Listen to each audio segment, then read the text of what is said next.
Ladies and gentlemen, boys and girls, children of all ages, welcome to the week 7 of the NFL season. So let's get right into this. I'm going to give you my picks and predictions of the week 7 schedule. So let's get right into this. So the first game we've got is the New York Giants and the Philadelphia Eagles, which is tomorrow night. It has been an ugly season for the NFC East. It seems the only wins they're getting are against themselves as they continue to prove that they're the most unsurprising division in the NFL. Unfortunately, I've got another divisional showdown in week 7 that may very well bore viewers. In this one, the New York Giants travel to take on the Philadelphia Eagles in a matchup of two teams that have only one win apiece through 6 weeks. It's not one that's going to produce many exciting momentums unless you're enjoying watching rough quarterback play, ridiculous turnovers, missed tackles, and poor blocking. Seeing as I need to pick a winner, though, I'm going with the Eagles. As pitiful as Carson Wentz has been at times this season, the Philadelphia offense and defense are playing better this season than their counterparts. The Giants have been awful and only got their first win last week against a similar sad Washington football team. The Giants will keep this one close as the Eagles are sure to make their own fair share of mistakes throughout this one. However, when the final whistle blows, Philadelphia will lean on their young receivers to get the win. So, Eagles win here, 24-21. Keep it simple. Next game, big game. The game I'm going to be watching out for besides my Panthers. Pittsburgh Steelers versus the Tennessee Titans. Last week, I made the mistake of picking against the Pittsburgh Steelers. They thanked me by shellacking the Cleveland Browns and moving to 5-0. Now, they face off against one of the only other undefeated teams in the league, the Tennessee Titans. Both of these clubs have had close calls this season, but continue to make plays when it matters most to keep the loss column clean. The Steelers' offense has been sensational since the breakout of Chase Claypool, and the Pittsburgh defense is making life miserable for opposing quarterbacks. Now, can they maintain that trend in Week 7? I think so. The Titans have been great as well this season, but they haven't done it in as convincing fashion. They've relied heavily on their defense to keep them alive, with Ryan Tannehill and Derrick Henry occasionally doing their part. Mike Vrabel has this defense prepared on a weekly basis, but can they slow down Ben Roethlisberger and the Steelers' passing attack? I say probably not. This should be one of the best games of the season so far, with both teams putting up a good amount of points. In the end, though, the Steelers pull away in the final minutes to stay undefeated while the Titans suffer their first loss of the 2020. So I got Steelers win here. I'm going to go 38-30. Next game, I got the Dallas Cowboys versus the Washington football team. Wow, just wow. The Dallas Cowboys are nearly incompetent with Andy Dalton under center. As we saw on Monday night against the Arizona Cardinals, a poor offensive line doesn't help. But it's clear he's not going to be able to keep the ball moving as Dak Prescott did. With that said, life should be a bit easier against the Washington football team. While they have a solid pass rush, their secondary is certainly susceptible to a quality passing game with 3 outstanding receivers to throw to. Dalton should be able to sort up some life out of this Dallas offense. It also helps the Cowboys' chances that the Washington offense has been nearly non-existent. Kyle Allen clearly isn't the answer, but it's unclear if even a healthy Alex Smith can get this offense reviving behind DC's awful front five. That defense is doing what it can, but it doesn't matter when you've got the league's worst offense. The Cowboys stay at boat the NFC East for now, but who knows how long that'll last. Eventually, they'll have to play teams outside of their division, which will only lead to more losses. This is one of those years where not all division winners should be eligible for the postseason. So I'm going to take the Cowboys, though, in the win here close. I'm going to say 20-6. Next game, Buffalo Bills at the New York Jets. After a red-hot start for the Buffalo Bills, have certainly cooled off in recent weeks. They've now dropped 2 games in a row and are reeling. However, as luck would have it, they pulled about the best Week 7 matchup they could ask for. Right now, the New York Jets are arguably the worst team in the NFL right now. They're the only team that has yet to win a game, and the odds are stacked against them that they finally put a mark in the win column this week. The Buffalo Bills coming to town simply isn't a good scenario for them. Josh Allen figures to have a bounce-back game for the record books, shredding the New York Jets secondary with ease. The Buffalo defense should also have their way with whoever is under center for the Jets. It really doesn't matter. They'll be terrible no matter what. The Bills are still one of the better teams in the AFC, but they need to right the ship immediately. A Week 7 showdown with the Jets is the perfect way to do that, as I don't see any scenario in which the Jets find a way to take down their AFC East rivals. It's going to be a long day for Gang Green and their unavailable fans. So I'm going to take Bills big here. I'm going to go 37-9. Next game, I got the Green Bay Packers, Houston Texans. The Green Bay Packers are coming off a disappointing upset at the hands of Tom Brady and the Tampa Bay Buccaneers. Now, they head into a friendly matchup against a Houston Texans team that's better than their record indicates, even if they continue to fall short on Sundays. It's clear the Texans are capable of competing against other top teams across the league. Just this past weekend, they took the undefeated Titans all the way to overtime before Derrick Henry capped off his tremendous day with the winning touchdown. If only their defense could make stops to give Deshaun Watson and that offense some room to breathe. Meanwhile, the Packers have been outstanding all year long until Week 6. Prior to that, Aaron Rodgers was having an MVP caliber season. Aaron Jones was emerging as a legitimate top running back. And the Green Bay defense was proving itself to be a group of big-time playmakers and excellent pass rushers. Not sure what happened against the Buccaneers, but expect to see more of what we saw early this season from the Packers. They'll keep Watson on his heels all day, giving Rodgers all of the freedom he needs to get the win and avoid the losing streak. So I'm taking the Green Bay Packers here in a win, 31-20. Next game, Cleveland Browns at the Cincinnati Bengals. I can't believe I picked Cleveland to beat the Steelers this past weekend. Boy, did that pick go completely haywire, and I'll probably end up regretting this, but I'm actually going to stick with the Browns to win again in Week 7, despite that embarrassing beating they just took from the Steelers. And you probably are going to think, why?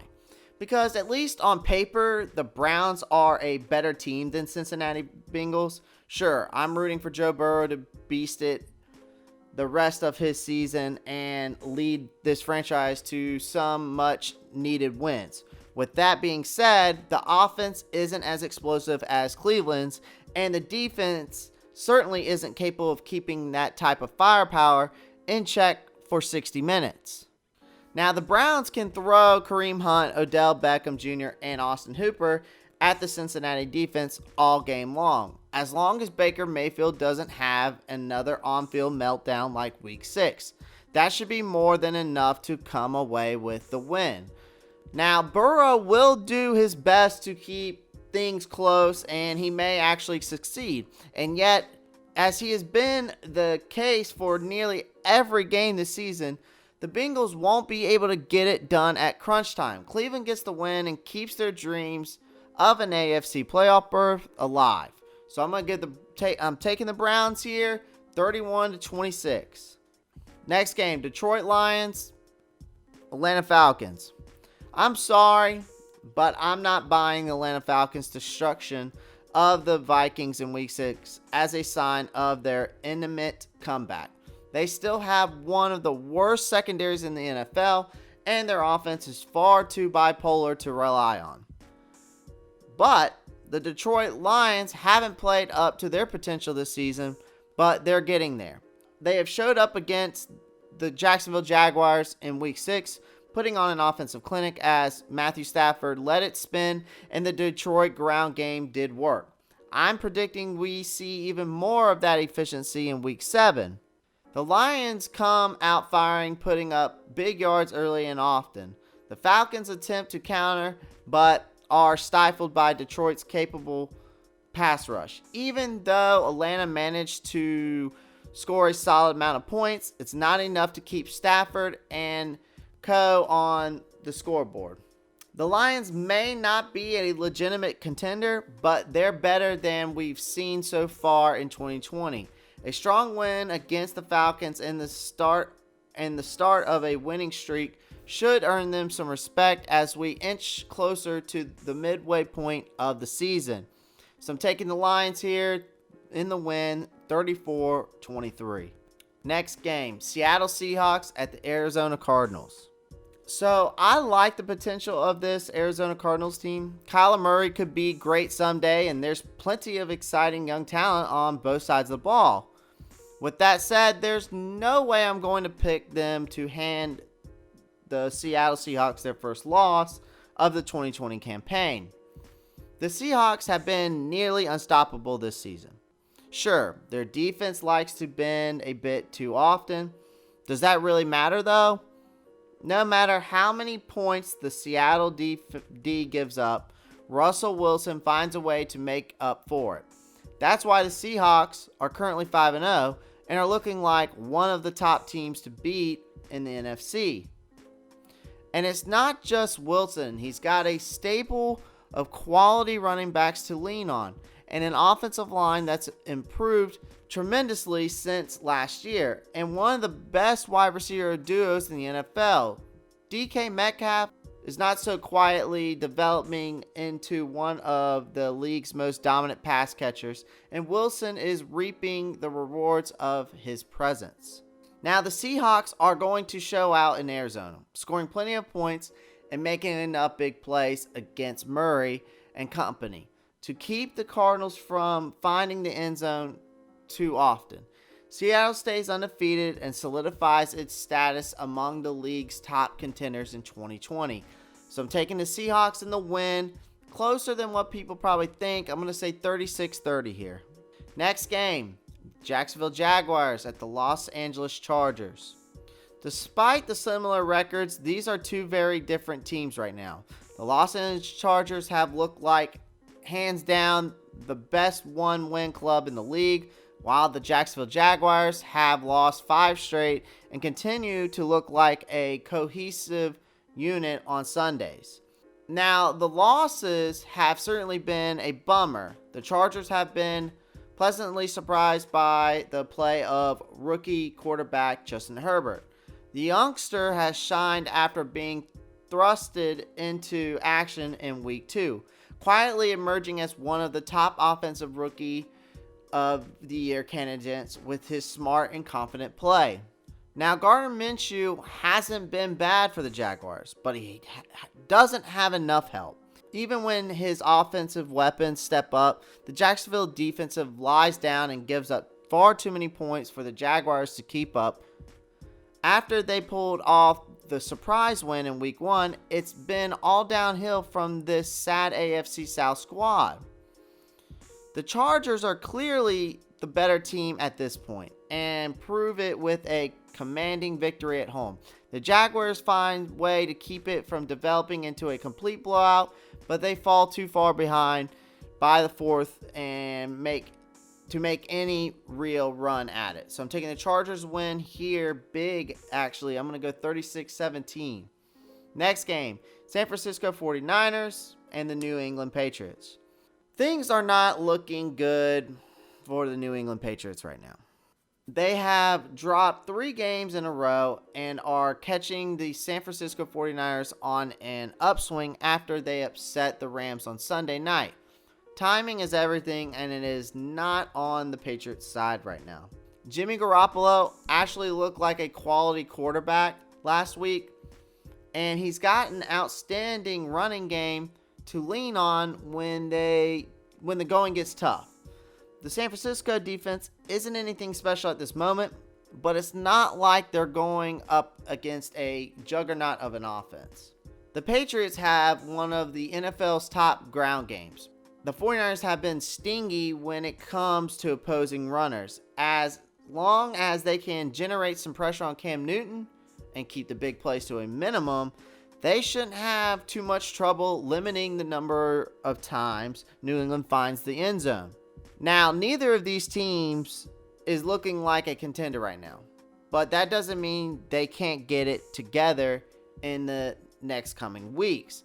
Unfortunately for the Patriots, the stars seem to be aligning for the 49ers in that regard. New England better brace itself for its 4th straight loss. I'm taking the 49ers in this game. I'm gonna say it's 29-23. Next game, Kansas City Chiefs and the Denver Broncos. The Denver Broncos are coming off a surprising win against the Patriots in which they relied on their defense to get the job done. That won't be nearly as easy as against a Kansas City Chiefs team that hasn't been absolutely explosive throughout the 2020 campaign. Then again, it should be easy with players like Patrick Mahomes, Clyde Edwards, Tyreek Hill, Travis Kelce on the roster. They spent Monday night running up the score on the Bills and seem likely to do that again against an unbalanced Broncos team that struggles to muster much of an offense. As it so happens, the Chiefs have a rather impressive defense of their own. While I wouldn't put them in the league's elite at this moment, they're more than capable of making big plays and creating turnovers in bunches. Especially as Drew Lock continues to shake off the rust, the Chiefs should be able to rattle his cage all game long. This one isn't going to be pretty.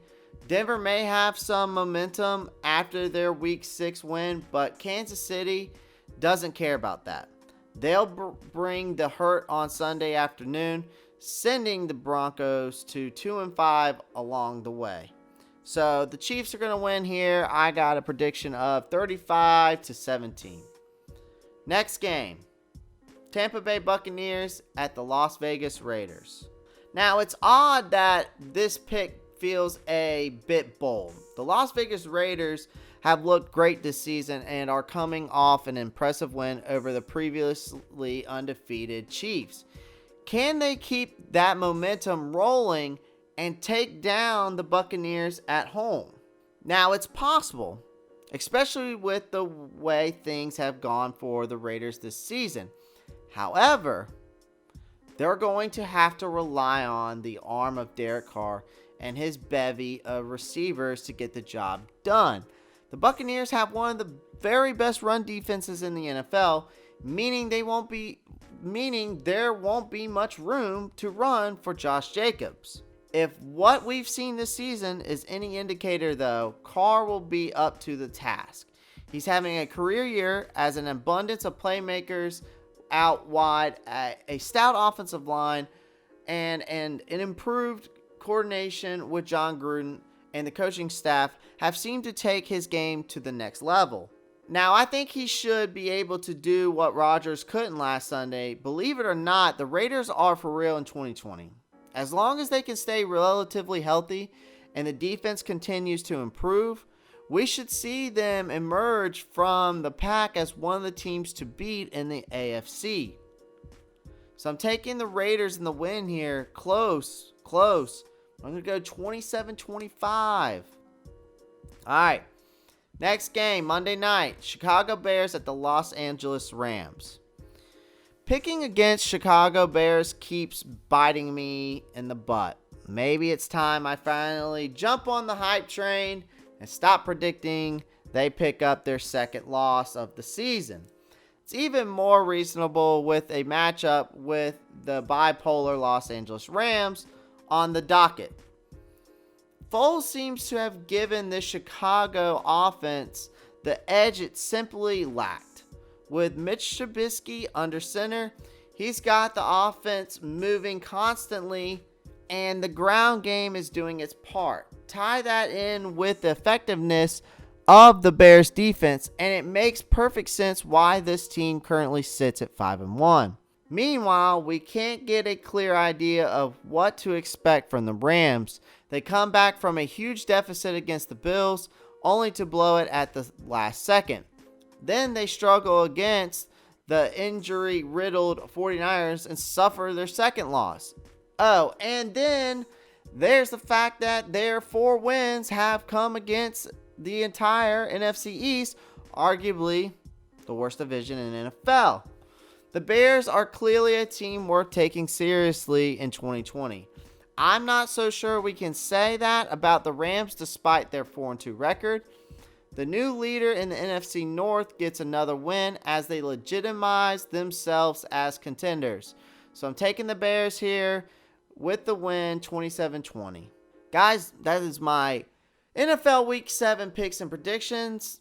I have a video coming out soon about what I think my picks and predictions, and I'm going to go through the Saints and the Carolina game. Pantherologists and Panther Nation, NFL fans, let me know what you think about the video. Comment down below. If you haven't clicked that like button, do it now. Click the subscribe button if you haven't already. Click that notifications bell so you know when the new videos come out. Guys, Panther Nation, Pantherologists, and then all NFL, keep pounding.